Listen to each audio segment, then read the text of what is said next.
नमस्कार, मैं हूं खान। दिन भर की खबरों में सबसे पहले डालते नजर आज के मुख्य समाचारों पर।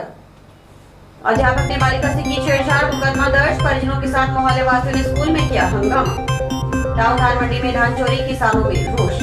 बाल कल्याण समिति ने अपने संरक्षण में ली बच्ची। जंक्शन में कचरा पात्र में मिली थी लावारिस हालत में। क्विज निबंध प्रतियोगिता के अव्वल रहे प्रतिभागी सम्मानित। अब खबरें विस्तार से।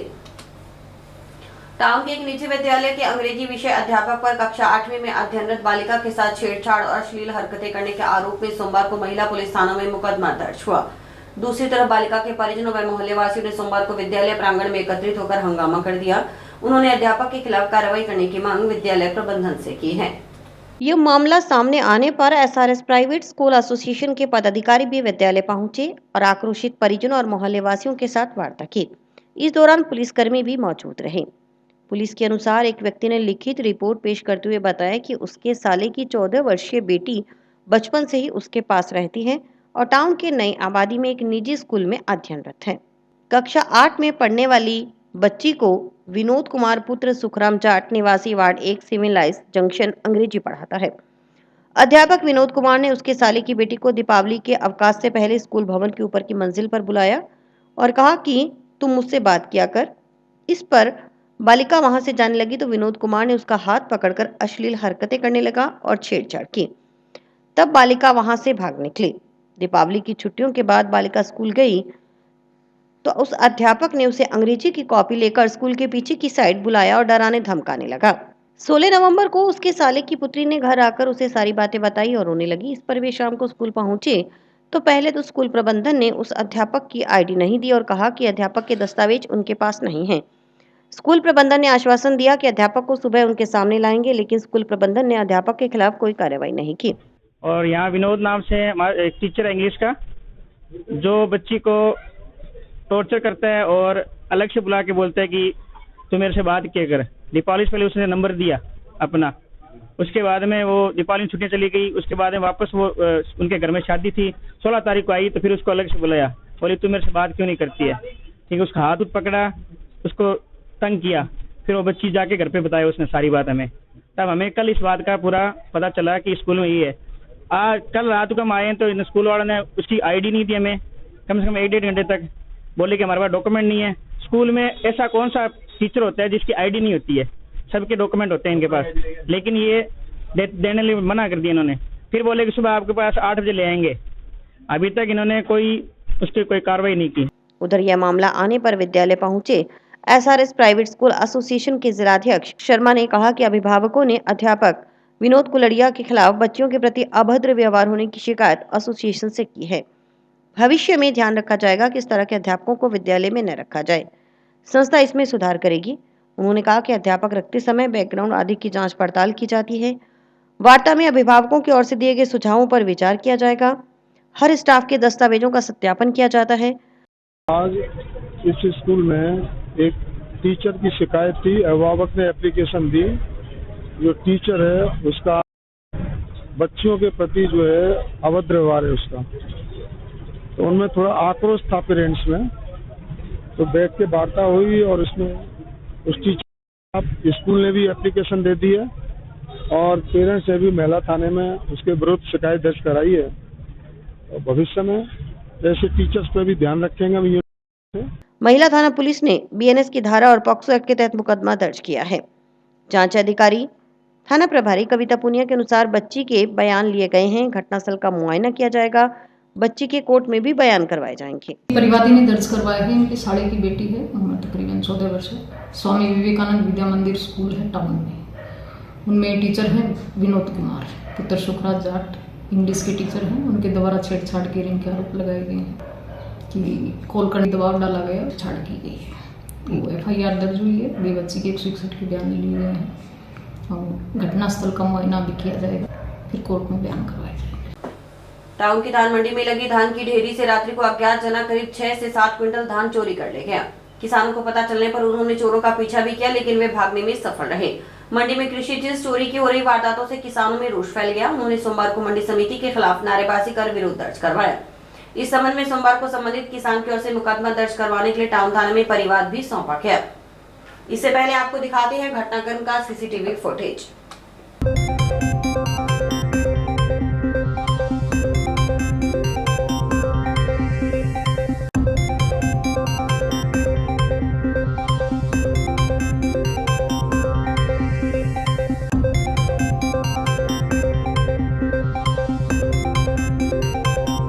ਹਾਂਜੀ ਕੱਲ ਸ਼ਾਮ ਨੂੰ ਢੇਰੀ ਕੀਤਾ ਸੀ ਧਾਨ, ਰਾਤ ਚੋਰੀ ਹੋਈ ਹੈ।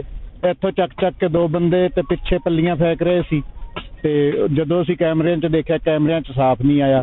ਅਸੀਂ ਖੇਤ 'ਚੋਂ ਸੰਭਾਲ ਕੇ ਲਿਆਉਣੇ ਆ ਤੇ ਇੱਥੇ ਸਾਨੂੰ ਲੈ ਜਾਂਦੇ ਨੇ। कितना माल लेके आए थे? जहाँ पर 3 ट्रॉली थी। कितना लगभग ले गए थे? लगभग कम से कम भी 2-2.5 क्विंटल 3। बेटा सोया पड़ा था इधर से, एक दूसरे गांव का था, वो हमारे को जानता था, उसको पता था ये डेयरी। बैठे थे दो आदमी देख के वो इधर आया तो इतने में वो भाग गए। आज तो वो कहावत सिद्ध हो गई हनुमानगढ़ टाउन धान मंडी के अंदर, जैसे बाढ़ ही खेत को खा रही है। कभी मजदूर, व्यापारी और किसान, ये एक सामूहिक कड़ी है। ये सभी के साथ सहयोग से ये काम चलता है और किसान आता है तो सबकी रोजी रोटी चलती है।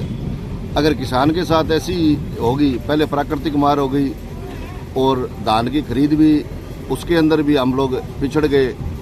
और रही बात अब जो मंडी में लेके आगे बच के, उसके ऊपर भी ऐसी कार्रवाइयाँ हो रही है। तो इससे प्रशासन से और मंडी समिति से और व्यापारी भाई कभी हाथ जोड़ के विनती है कि भी इस चीज़ों को रोके, वरना इसका जो रिजल्ट है वो गलत होगा। कभी मंडियाँ वीरान हो जाएगी। किसान जब 20 क्विंटल धान होने वाला अगर 12 क्विंटल भी जड़ सकता है तो 200 रुपये 300 रुपये मंडी भरी खाली भी कर सकता है। तो यहाँ मंडी आने की फिर जरूरत किसान को क्या है, अगर मंडी में ही सेफ नहीं है तो। उधर फूड ग्रेन मर्चेंट एसोसिएशन संस्था सचिव सनी जुनेजा ने बताया कि पूर्व में भी धान मंडी में कृषि जिन्स चोरी की घटनाएं हो चुकी हैं। इस संबंध में पुलिस प्रशासन से भी मिली। पुलिस ने कार्रवाई करते हुए पिछले दिनों हुई चोरियों का माल भी बरामद करवाया है।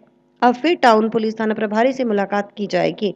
उन्होंने कहा कि नशे की प्रवृत्ति के कारण चोरी की वारदातें बढ़ी हैं और दोबारा अब पुलिस प्रशासन से मिलेंगे और हमें उम्मीद पूरी है कि वो हमारी मदद करेंगे और चोरों को पकड़वाएंगे। चोर बढ़ने का कारण एक ये भी है, नशे की प्रवृत्ति बहुत बढ़ चुकी है। मंडी के आसपास थोड़े लोग हैं, रात को नशा करके नशे की तलाश में घूमते हैं, जो भी चीज़ मिलती है वो उसको उठा लेते हैं। और मंडी में कृषि उपज मंडी द्वारा भी कैमरे लगे हुए हैं और दुकानदारों ने भी कैमरे लगा रखे हैं। हम हमारा पूरा प्रयास करेंगे कि चोरों को पकड़ सकें और किसान का माल रिकवर हो सके। और एक अपील भी करना चाहेंगे आपके माध्यम से कि किसान भी अपने माल की थोड़ी निगरानी रखे, क्योंकि चोरों की प्रवृत्ति जो है बढ़ चुकी है। नशे के कारण चोर इधर उधर घूमता रहता है, दिन में भी चोरियां हो रही हैं। नरमा फसल में अवैध कटौती का विरोध कर रहे किसानों ने बुधवार को टाउन धान मंडी स्थित कृषि उपज मंडी समिति कार्यालय पर तालाबंदी करने की चेतावनी दी है। इस संबंध में सोमवार को किसान प्रतिनिधियों ने मंडी समिति के अतिरिक्त सचिव से वार्ता की। भारतीय किसान यूनियन जिलाध्यक्ष रेशम सिंह मानुका ने बताया कि फैक्ट्रियों में जा रही नरमा की अवैध कटौती के खिलाफ किसानों की ओर से करीब 1 माह पहले भी आवाज उठाई गई थी और अवैध कटौती को तुरंत प्रभाव से बंद करने की मांग की गई थी। कुछ दिन के लिए अवैध कटौती रोक दी गई, लेकिन फिर से शिकायतें आनी शुरू हो गई हैं। बिना किसी वजह से नरमा में आधा किलोग्राम से 1.5 किलोग्राम तक की कटौती की जा रही है। ऐसा है, लगभग महीना पहले भी हमने एक आवाज उठाई थी कि नरमे की जो अवैध कटौती फैक्ट्रियों में की जा रही है उसको तुरंत प्रभाव से रोका जाए। कुछ दिन के लिए उसको रोका गया, लेकिन फिलहाल फिर बहुत सारे किसान फोन आते हैं कि अवैध कटौती आधा किलो से लेके किलो 1.5 किलो तक बिना किसी ऐसी वजह से ये कटौती कर फिर भी की जा रही है। लेकिन बड़ी शर्म की बात है कि जो कृषि उपज मंडी के अंदर अधिकारी बैठे हुए हैं वो ये कह रहे हैं कि हमें पता नहीं है, हमें किसी ने कहा नहीं, लेकिन इनके नाक के नीचे से ये सब हो रहा है, इनके सामने हो रहा है। उसको लेकर आज हम पहुंचे हैं। कल तक अवैध कटौती बंद नहीं करवाते हैं तो परसों हम मंडी को बहुत सारे किसानों के फोन आए, नंबर है उनके हमारे पास कि आधा किलो काटी है हमारी, नहीं तो आप डंडी कांटे से तुलवाओ। अब ये एक इश्यू है कि डंडी कांटा 2017 से है, लेकिन हनुमान मंडी में आज भी डंडा चल रहा है और जो अधिकारी कर्मचारी के उनको पता है कि डंडा चल रहा है, लेकिन ये रोक नहीं लगा रहे हैं। आपने देखो भी पोस्टर लगाए, उस पर कोई एक भी अक्षर पढ़ने को नहीं मिलता है। इनके लगे हुए हैं काट के लिए भी किसी की चीज की अवैध कटौती नहीं होगी। और पर हमारी हनुमानगढ़ की मंडी है जो पोस्टरों पे तो अवैध कटौती होती नहीं है, वैसे अवैध कटौती हो रही है। और भ्रष्ट मंडी है ये हनुमानगढ़ की, जिस तरह से यहाँ के चाल चलन है मंडी के, क्योंकि किसानों के फ़ोन आते हैं तो हमारे को तो सुनने पड़ते हैं और हमारे को वो आवाज़ भी उठानी पड़ती है। कंटीन के बारे में इनको 2016 से बोल रहे हैं हम, 16 से अभी तक 2024 तक भी नहीं है कंटीन चली और ये कागजों में कंटीन चल रही है। वहीं कृषि उपज मंडी समिति के अधिकारी कर्मचारी कह रहे हैं कि उन्हें इस बारे में पता नहीं, उन्हें किसी ने इसकी शिकायत नहीं की। जबकि मंडी समिति के अधिकारियों के नाक नीचे ये सब हो रहा है। ये कटौती के बारे में बता रहे हैं, जबकि कटौती के बारे में हमारे कार्यालय में अभी तक कोई शिकायत प्राप्त नहीं हुई है, ना ही किसी किसान ने कोई फ़ोन किया है। अगर किसान को कुदरती हमारे को फ़ोन करता है, हम तत्काल वहाँ पहुँच जाते हैं, कार्रवाई करते हैं। कैंटीन के लिए प्रक्रिया चल रही है। पुलिस अधीक्षक अर्शद अली ने क्विज और निबंध प्रतियोगिता में अव्वल रहे 7 प्रतिभागियों को सोमवार को सम्मानित किया। यह प्रतियोगिता राष्ट्रीय पुलिस दिवस व राष्ट्रीय एकता दिवस के मौके पर पुलिस लाइन में हुई थी। राष्ट्रीय पुलिस दिवस एवं राष्ट्रीय एकता दिवस के मौके पर पुलिस लाइन में क्विज और निबंध प्रतियोगिता का आयोजन किया गया। इसमें पुलिसकर्मी और उनके परिवारजनों ने हिस्सा लिया। दोनों प्रतियोगिताओं के कुल 26 प्रतिभागियों ने हिस्सा लिया। क्विज प्रतियोगिता में प्रथम स्थान कांस्टेबल अंग्रेज मीणा, दूसरा स्थान कांस्टेबल रामनिवास और तीसरा स्थान अंकित गोदारा ने प्राप्त किया। इसी प्रकार निबंध प्रतियोगिता में पहला स्थान रविंद्र कुमार और राहुल, दूसरा स्थान विपना और तीसरा खुशदीप सिंह ने प्राप्त किया। पहले 3 स्थान हासिल करने वाले इन 7 प्रतिभागियों को पुलिस अधीक्षक कार्यालय में एसपी अरशद अली की ओर से प्रमाण पत्र और ट्रॉफी प्रदान कर सम्मानित किया गया। पिछले दिनों जंक्शन में कचरा पात्र में मिली नवजात बच्ची को बाल कल्याण समिति ने सोमवार को अपने संरक्षण में ले लिया। नवजात बच्ची टाउन के राजकीय जिला चिकित्सालय के शिशु वार्ड में भर्ती थी। बाल कल्याण समिति अध्यक्ष जितेंद्र गोयल ने टीम के साथ जिला अस्पताल पहुंचकर बच्ची को विधिवत समिति के संरक्षण में लेने की कार्रवाई की। बाल कल्याण समिति अध्यक्ष जितेंद्र गोयल ने बताया कि इस बच्ची का नाम सृष्टि रखा गया है। अब इस बालिका को गोद लेने की प्रक्रिया की जाएगी।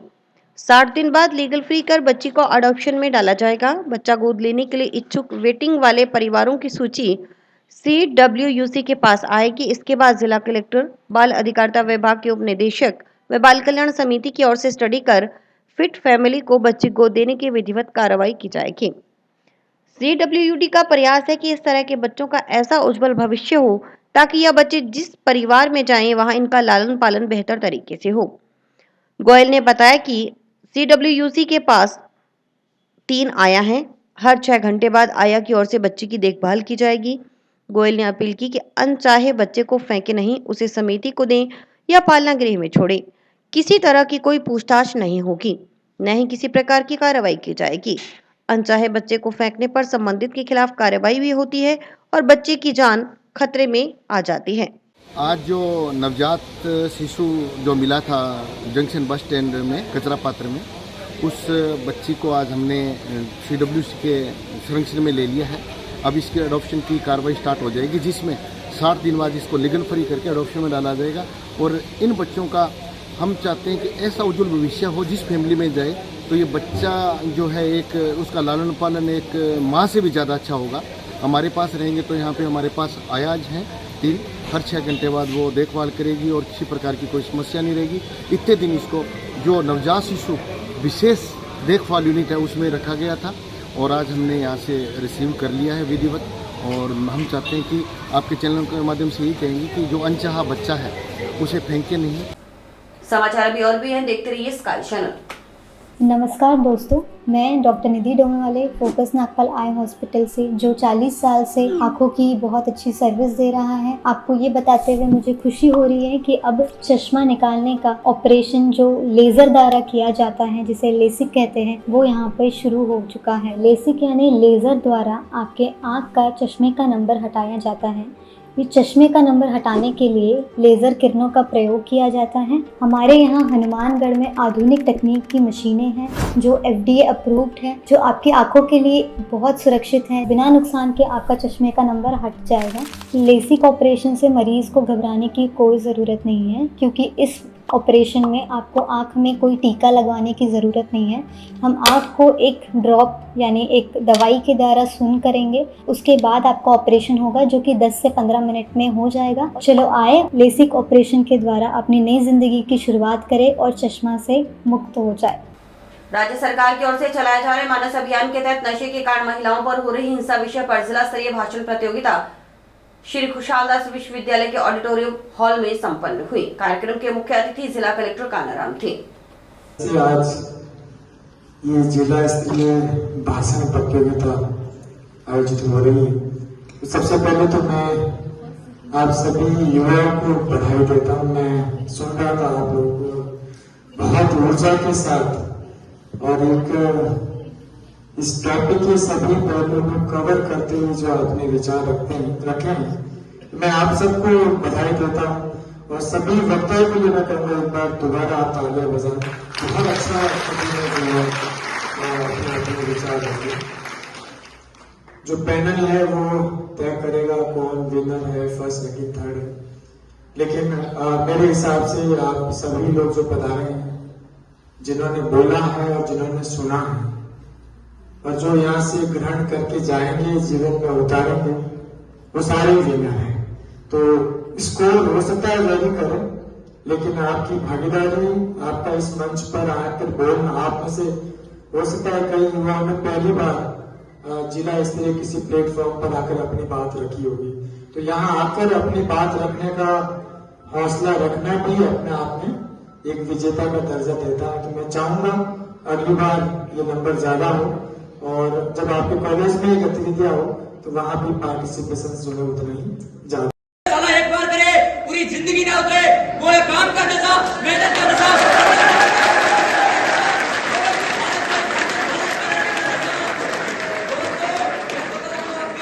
किसी देश की कामयाबी उनके युवाओं से है, लेकिन क्या कीजिएगा जब किसी देश का युवा, उनका बहुत बड़ा हिस्सा नशे कोई अपना फ्यूचर मान बैठे। अरे हमारे देश के वो भगत सिंह जिसने युवा अवस्था में अपने प्राणों की बाजी लगा दी थी, आज उसी उम्र का युवा जनाब नशे में धुत होकर के, नशे में रह करके अपनी माँ बहन बेटियों के साथ अत्याचार किया जा रहा है। अरे अगर मेरा कहना मानते हो, अगर मेरी बात मानते हो, ना तो कभी जिंदगी में केमिकल एडिक्शन का हिस्सा बनिएगा, ना कभी जिंदगी में बिहेवियर एडिक्शन का हिस्सा बनिएगा। And in my opinion behaviour addiction है बहुत harmful as a chemical addiction. और मैं बता दूं सर आपको, लोग नशा क्यों करते हैं? लोग नशा करते हैं गम भुलाने के लिए। गर्लफ्रेंड से ब्रेकअप हो गया है, पीना तो बनता है, लोग नशा करते हैं।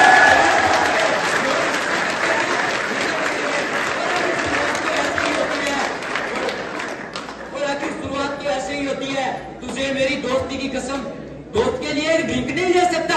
आखिर इससे क्या ही फर्क पड़ता है? आखिर इससे क्या ही फर्क पड़ता है? दोस्त के लिए इतना ही नहीं करेगा, लेकिन जब नशे के साथ शब्द लत जुड़ जाता है तो मामला और खतरनाक और संगीन हो जाता है। उस व्यक्ति के लिए भी जो नशा करता है और उस समाज के लिए भी जिसमें रहकर नशा किया जाता है। जैसे कि साइकोलॉजिकल इम्पैक्ट एक महिला पे बहुत ज्यादा पड़ रहा है। Anxiety, stress, depression, post traumatic stress disorder जैसी बीमारियों का हमको सामना करना पड़ रहा है। आपके शायद एक तो ये शब्द से, आपके ये हिंसा से उस लड़की की पूरी जिंदगी खराब हो जाती है और आपको लगता है ये तो महिला है, ये कुछ कर थोड़ी सकती है। यहाँ पे मेरी प्यारी बहनें जो आई है जिन्होंने बहुत सारे एक्ट्स बताए हैं, इन एक्ट्स का क्या फायदा हुआ? जब तक हम इन एक्ट्स का यूज नहीं कर रहे हैं, इन एक्ट्स का यूज करके हम अपनी कंट्री को सेव नहीं कर पा रहे हैं, तो इन एक्ट्स का फायदा ही क्या हुआ? मैं आप सभी से अनुरोध करना चाहूंगी कि इन एक्ट्स का ज्यादा से ज्यादा प्रचार प्रसार करें ताकि लोग इसे जाने और लड़कियों को बचा सके। लोग आते हैं हमारे आस पड़ोस में, घरों में पी के आते हैं और महिला को मार देते हैं। महिला बेचारी पति परमेश्वर है जनाब, पति के बारे में थोड़ी ना बोलेंगे। क्यों? पति परमेश्वर कैसे हुआ? हाथ उठाते हुए परमेश्वर नहीं होते जनाब। आप, मैं कहना चाहती हूँ कि अगर वो आवाज उठाने की कोशिश भी करती है तो सोसाइटी दबा देती। संस्कार इंटरनेशनल एकेडमी ने विभिन्न स्कूलों के कक्षा 1 से 12 तक के छात्रों के लिए बहुप्रतीक्षित नॉलेज पूल प्रतियोगिता 2024 की मेजबानी की। पहली बार यह प्रतिष्ठित प्रतियोगिता स्कूल के बाहर के प्रतिभागियों के लिए खोली गई थी, जिसे जबरदस्त प्रतिक्रिया मिली और हजारों बच्चों ने अपने ज्ञान और कौशल का प्रदर्शन किया। संस्कार इंटरनेशनल एकेडमी के प्रधानाचार्य एलबी सुबा ने सभी अभिभावकों और विद्यार्थियों की उत्साहपूर्ण भागीदारी के लिए आभार व्यक्त किया। उन्होंने कहा कि हमें बाहरी छात्रों के लिए यह प्रतियोगिता शुरू करने पर गर्व है। प्रतिक्रिया अविश्वसनीय रही है और एक अकादमिक उत्कृष्टता को बढ़ावा देने की साझा प्रतिबद्धता को दर्शाती है। प्रतियोगिता को सावधानी पूर्वक एक विशेष रूप से क्यूरेटेड प्रश्न बैंक के साथ डिजाइन किया गया था, जिसमें छात्रों को भविष्य की प्रतिस्पर्धी परीक्षाओं की तैयारी में मदद करने के लिए प्रासंगिक प्रश्न शामिल थे। गलत उत्तरों के लिए नकारात्मक अंकन को शामिल करने का उद्देश्य प्रतिभागियों को प्रतिस्पर्धी परीक्षाओं की कठोर मांगों के अनुरूप ढालना है। प्रतियोगिता के परिणाम 23 दिसंबर 2024 को स्कूल के आधिकारिक फेसबुक पेज के माध्यम से घोषित किए जाएंगे। पुरस्कार वितरण समारोह 4 जनवरी को निर्धारित है, जहां विजेताओं को सम्मानित किया जाएगा। संस्कार इंटरनेशनल एकेडमी में पहली बार आने का अवसर प्राप्त हुआ क्योंकि आज बच्चों का पेपर था। और यहाँ आने के बाद लगा कि बहुत अच्छा स्कूल है और बहुत अच्छी व्यवस्था है और इस तरीके के एग्ज़ाम बार बार करवाने चाहिए। ठीक है, पूरे हनुमानगढ़ में भी होने चाहिए, अदर स्कूलों में भी होने चाहिए। ये एक बहुत अच्छा इनिशिएटिव है और इसके लिए बहुत बहुत धन्यवाद और सभी का आभार प्रकट करता हूँ। आज मैं मेरी बच्ची को लेके यहाँ एग्ज़ाम दिलाने के लिए लाया हूँ। मेरा बच्ची नेशनल पब्लिक स्कूल में 5 क्लास में स्टडी करता है, तो वहीं पे ऐसे पता चला कि संस्कार स्कूल में एग्ज़ाम होने जा रहा है, तो बच्ची को एग्ज़ाम के लिए लाया और एग्ज़ाम के लिए पूरा जो संस्कार एकेडमी की तरफ से जो व्यवस्था की गई थी बहुत अच्छी लगी। नंबर खोजने में भी ज़्यादा टाइम न लगा, स्टाफ के द्वारा अच्छी व्यवस्था थी, स्टाफ ने भी अच्छी नंबर खोजने में हेल्प की। Very happy that Sanskar school is doing this Sanskar Pool competition 2024 for all the students. I am very happy. Students are getting chance to know more and more things. उनकी general knowledge इससे increase होगी and they will get a more chance to adopt other examination also. जो आगे future में उनको competitive examination देना है वो कैसे देना, ये चीज़ फेस करना बच्चे सीखेंगे। I am very thankful for the संस्कार स्कूल। थैंक। नोहर के वार्ड नंबर 2 व 19 में खाली पड़ी भूमि पर नगरपालिका की ओर से जल्द ही पार्क का निर्माण करवाया जाएगा। इसका शिलान्यास सोमवार को नगरपालिका अध्यक्ष खातून टाक व राजस्थान मदरसा बोर्ड की पूर्व अध्यक्ष मेहरुन्निसा टाक ने संयुक्त रूप से किया। इस मौके पर मेहरुन्निसा टाक ने बताया कि प्राचीन पीपल के नीचे पड़ी खाली जमीन काफी सालों से पशु वितरण के कारण आमजन के लिए समस्या बनी थी, लेकिन अब स्थानीय वार्डवासियों की मांग पर यहां 4 दीवारी करवाकर पार्क का निर्माण करवाया जाएगा।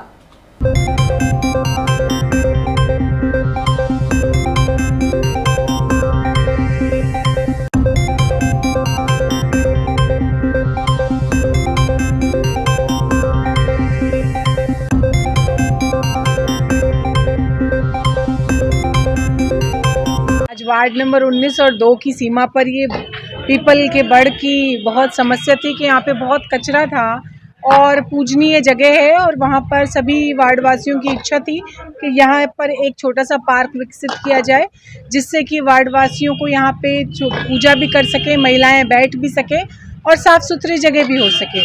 तो इस बात का निर्णय लिया गया और टेंडर द्वारा इसको अब पूर्ण किया गया है। आज उद्घाटन करने के लिए चेयरमैन साहिबा और हमारे दोनों पार्षद जो हैं, पूर्व पार्षद दिनेश जी और छोटूलाल जी सेवक, दोनों यहाँ पर मौजूद हैं और सभी वार्डवासियों ने बहुत हर्ष और उल्लास से इसका स्वागत किया है कि आज उद्घाटन हुआ है। और इसी के साथ समाचार समाप्त हुए। रोजाना देखते रहिए समाचार। नमस्कार।